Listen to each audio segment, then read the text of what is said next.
নমস্কার। এই সময়টা এতই তালগোল পাকিয়ে রয়েছে যে সত্যিকারের মতো আমার আপনার মতো কিছু সাধারণ মধ্যবিত্ত মানুষ বুঝে উঠতে পারছে না যে কোনটা বড় বিপর্যয় ছিল। সেই 12 তারিখ জুনে এয়ার ইন্ডিয়ার ফ্লাইট 171 263 জন মানুষকে নিয়ে এক মেডিকেল কলেজ বিল্ডিংয়ের ওপর আছড়ে পড়াটা, না 31 দিন পরে তার যে একটা আধখ্যাচড়া, খানিকটা উদ্দেশ্য প্রণোদিত, খানিকটা মিচকেমিতে ভরা একটা রিপোর্ট বেরোলো, যে রিপোর্টের পর থেকে এখন আমরা অতি পরিচিত আমাদের একটা গান গাইতে শুরু করেছি যে সারা ভারতবর্ষ, বিশেষ করে নাকি আমাদের সেই তথাকথিত পাশ্চাত্য ওয়েস্টার্ন ওয়ার্ল্ড, সেই ওয়েস্টার্ন ওয়ার্ল্ড নাকি এখন ভারতবর্ষের বিরুদ্ধে একটা সাংঘাতিক তুগলকি মেজাজ নিয়ে, এটা আমরা পূর্ব ভার্সেস পশ্চিম, India against the whole world, ওই কিছুটা যেরকম আমরা পাহেলগাঁওয়ের পরে একটা পরিস্থিতি তৈরি করেছিলাম সেই রকম this is purely an in a crisis of our own making. বর্তমানে এই যে পরিস্থিতিটা রয়েছে, যেখানে 270 জনের ওপর মানুষ মৃত, এই যে প্লেনটা আছড়ে পড়েছিল মেডিকেল কলেজের ওপরে, যেখানে অন্তত 30 থেকে 40 জন যুবক যুবতী, মেডিকেল কলেজ স্টুডেন্ট, সেখানকার কর্মচারীরা মারা গেছেন, তাদের নিয়ে একটা টু শব্দ অবধি নেই। তারপর যে রিপোর্টটা বেরোলো, সেই রিপোর্টটা আন্তর্জাতিক ক্ষেত্রে ভারতের যেটুকু গাম্ভীর্য, যেটুকু সম্মান, যেটুকু বিশ্বাসযোগ্যতা, তার উপরে একটা বিরাট প্রশ্ন চিহ্ন এনে দিল। যে কোনো প্লেন ক্র্যাশের পরে একটা ইন্টারন্যাশনাল কনভেনশন আছে যে তার 30 দিনের মধ্যে একটা রিপোর্ট বার করতে হয়। তো বলুক না, ইন্টারন্যাশনাল কনভেনশন 30 দিন বলুক না, কি এসে গেল? ভারতবর্ষের রিপোর্টটা বেরোলো 31 দিনের মাথায়। কখন বেরোলো? রাত্রি 2টোর সময়। তো বলুক না ইন্টারন্যাশনাল কনভেনশন যে একটা প্লেন ক্র্যাশ হয়ে গেলে 30 দিনের মধ্যে আপনাকে একটা রিপোর্ট বার করতে হবে। আমরা নিজের মতো করে আমরা তার উপরে একটা দিন যোগ করে দেবো। আমরা 31 দিন পরে রাত্রি 2টোর সময় একটা 15 পাতার স্বাক্ষরবিহীন আনসাইন্ড রিপোর্ট আমরা বার করব। এইরকম একটা পাবলিক ডিজাস্টারের পরে যখন তার একটা based on black box analysis, flight data recorder analysis, যখন একটা রিপোর্ট বেরোয়, সেই রিপোর্টগুলো বেরোবার আগে যেখানে যেখানে দেশের মানুষ ইনভলভড, প্রায় 263 জন মৃত ব্যক্তির পরিবাররা ইনভলভড, তখন এটা কেউ রাত্রিরের অন্ধকারে হঠাৎ করে 2টোর সময় কেউ ইন্টারনেটে এটা ছড়িয়ে দেয় না। তার আগে একটা সংবেদনশীলভাবে, একটা সভ্যভাবে কিছু লোকজনকে ডেকে একটা proper serious press conference session করে এই ধরনের রিপোর্ট বেরোয়।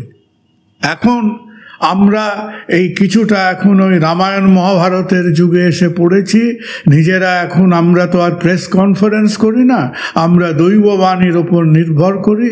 আমরা সেই রকম একটা দৈববাণী করে 13ই জুলাই রাত্রির 2টোর সময় হঠাৎ করে দেখা গেল এই 15 পাতার রিপোর্টটা ইন্টারনেটে ঘুরে বেড়াচ্ছে।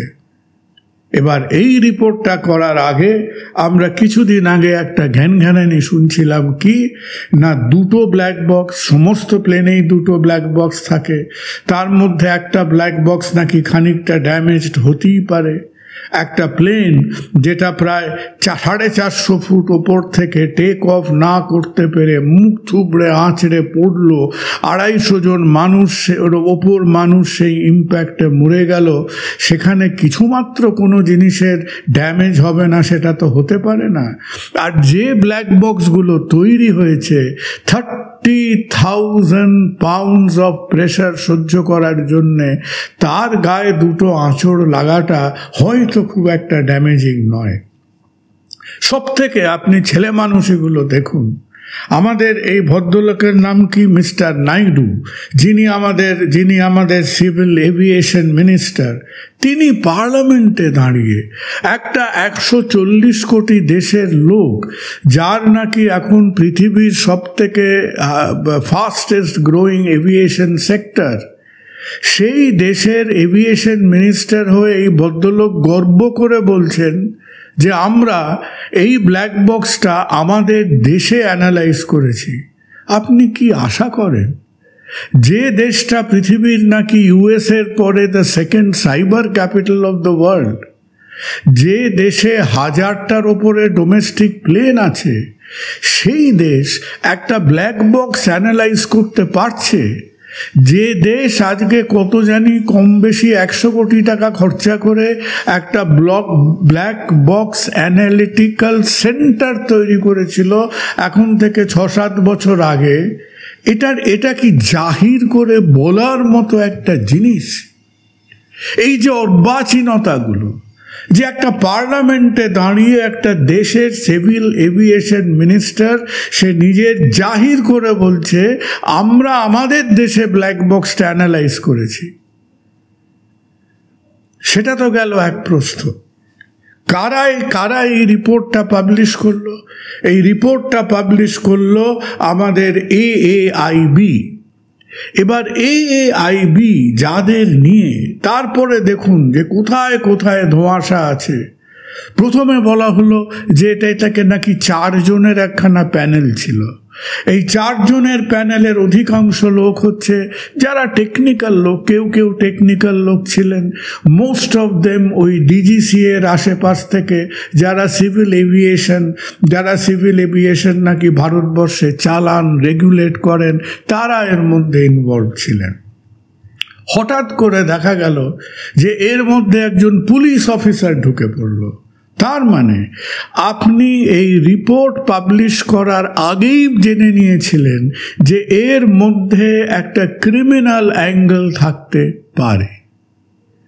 প্রিলিমিনারি রিপোর্ট বেরোবার আগে এর মধ্যে একটা পুলিশ প্রেজেন্স থাকাটা আজ অবধি is very contrary to any aviation investigation conducted so far. 13ই জুলাই রাত্রি 2টোর সময় রিপোর্টটা বেরোলো, আর তার 48 ঘন্টা আগে, তার 2 দিন আগে এই রিপোর্টটাকে হুবহু প্যারাফ্রেজ করে, এই রিপোর্টটাকে হুবহু কোট করে ওয়াল স্ট্রিট জার্নাল আর রয়টার্স কমপ্লিটলি জানিয়ে দিল যে এই রিপোর্টটার মধ্যে কি থাকতে চলেছে। এবং এই রিপোর্টে নানান রকম গৌরচন্দ্রিকা করার পর তার নেট সামারিটা হলো, তারা বললেন ককপিটের মধ্যে ডান দিকের ইঞ্জিনের জন্য এবং বাঁ দিকের ইঞ্জিনের জন্য 2টো ফিউয়েল সুইচ আছে। এই ফিউয়েল সুইচগুলো যখন প্লেন টেক অফ করবে তখন অবভিয়াসলি এই ফিউয়েল সুইচগুলোকে অন পজিশনে রাখার কথা। এই সুইচগুলো অন পজিশনে থাকা মানে ইঞ্জিন তার জ্বালানিটা পাচ্ছে আমাদের উইংস থেকে। যখন কয়েক second, 10 seconds into the take off, 1 সেকেন্ডের মধ্যে এই 2টো ফিউয়েল সুইচ নাকি অফ করে দেওয়া হয়েছিল, এবং যে হাফ আ মিনিট 30 সেকেন্ডসের কথোপকথন ভয়েস রেকর্ডারে রেকর্ডেড আছে, সেই সমস্ত কথোপকথনগুলো রিলিজ না করে তারা পাইলট যিনি ছিলেন সাবারওয়াল এবং কো পাইলট যিনি ছিলেন ক্লাইভ, সাবারওয়াল এবং ক্লাইভের একটা লিমিটেড কনভারসেশনের 1.5খানা সেন্টেন্স খালি তারা প্যারাফ্রেজ করে তুলে দিলেন, যেখানে একজন আরেকজনকে জিজ্ঞেস করছে তুমি কি সুইচটাকে অফ পজিশনে এনেছো? একজন বলছে না। তারপরেও কয়েক সেকেন্ড সময় ছিল, তারপরে কি কথাবার্তা হয়েছিল, তার আগে কয়েক সেকেন্ড ছিল, তার আগে কি কথাবার্তা হয়েছিল, তার বিন্দুমাত্র কোনো উল্লেখ নেই। তাহলে একটা লিমিটেড 1.5 সেন্টেন্সের কনভারসেশনকে তুলে ধরে ফিউয়েল সুইচের যে অবশ্যই একটা গন্ডগোল হয়েছিল, that caused the dual engine failure, সেটাকে হাইলাইট করে তারা মোটামুটি পরিষ্কার করে তারা একটা হিন্ট দিয়ে দিলেন যে one of the pilots তারা within 10 seconds into the flight take off শুরু হতে না হতেই তারা সেই পাইলট এই দুটো সুইচ ম্যানিপুলেট করে অফ পজিশনে নিয়ে এসেছিলেন, and that caused the crash. তারা এই রিপোর্ট প্রকাশিত করার 48 ঘন্টা আগে এই রিপোর্ট একেবারে করোনা ভাইরাসের মতো হু হু করে রয়টার্স এবং ওয়াল স্ট্রিট জার্নালের মাধ্যমে সারা পৃথিবীতে ছড়িয়ে পড়ল। আর এই যেমনি এই রিপোর্ট ছড়িয়ে পড়ল, তারপরে শুরু হয়ে গেল একদিকে পাণ্ডব এবং আর একদিকে কৌরবের যুদ্ধ। এখন পৃথিবী দুভাগে বিভক্ত। পৃথিবী দুভাগে বিভক্ত কথাটা হয়তো ভুল। আমরা এই যে সেন্টিমেন্টাল ইমোশনাল ইন্ডিয়ান পাবলিক, আমরা এখন দুভাগে বিভক্ত। এখন দুটো লবির মধ্যে মুহূর্তে মুহূর্তে নানান রকম মৌখিক গোলাবর্ষণ চলছে। একটা লবি বলছেন যে আমরা নিশ্চিত যে based on the preliminary report যে this is a pilot error, এখানে পাইলট ভুল করতে পারে না, এখানে পাইলট ইচ্ছে করে করেছেন। এটা মোটামুটি বোঝা গেছে যে কোন পাইলট করেছে, কারণ যেহেতু ক্যাপ্টেন ক্লাইভ, যে ফার্স্ট অফিসার ক্লাইভের হাতে কলমটা ছিল, তার পক্ষে করা সম্ভব নয়। তার মানে এটা the actual captain of the flight, যে ক্যাপ্টেন সাভারওয়াল, তিনি করেছিলেন। তাহলে the entire blame is now falling on captain Sabharwal. তাহলে 13 জুলাই রিপোর্টটা বেরোনোর পরই আমাদের মোটামুটি there is a very strong lobby, যাদের মধ্যে এই ধারণাটা বদ্ধমূল হয়ে বসে আছে যে captain Sabharwal few seconds into the flight এই সুইচ দুটো বন্ধ করেছিলেন। This is an act of pilot error বা পাইলট সুইসাইড। এবং তার সঙ্গে সঙ্গে আরও একটা খুব সাংঘাতিক প্রোটেস্টিং লবি তৈরি হয়েছে অন্যদিকে। তারা বলছেন না, এটা পাইলটের ব্যাপার না, এটা প্লেনের ব্যাপার।